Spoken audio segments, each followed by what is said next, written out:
morning, scientists! I'm Sam! Today, we're making a volcano that really erupts!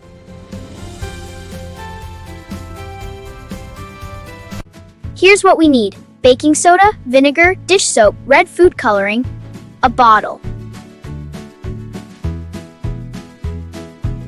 Let's build our volcano! First, I'll shape the clay around this bottle. I'll give it a volcano shape, like this. There, our volcano is ready. I will pick up the cap from the bottle so that you guys can see the eruption.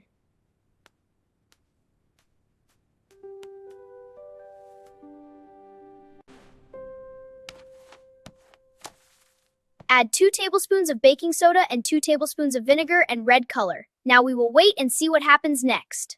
3, 2, 1. Woohoo! Glue time! Baking soda plus vinegar equals CO2 gas, which makes this awesome eruption. Science is amazing. See the CO2 bubbles? They expand and pop, causing the foam to erupt like a volcano. Science is awesome. Experiment done. Want more science fun? Hit subscribe. Bye-bye, everyone.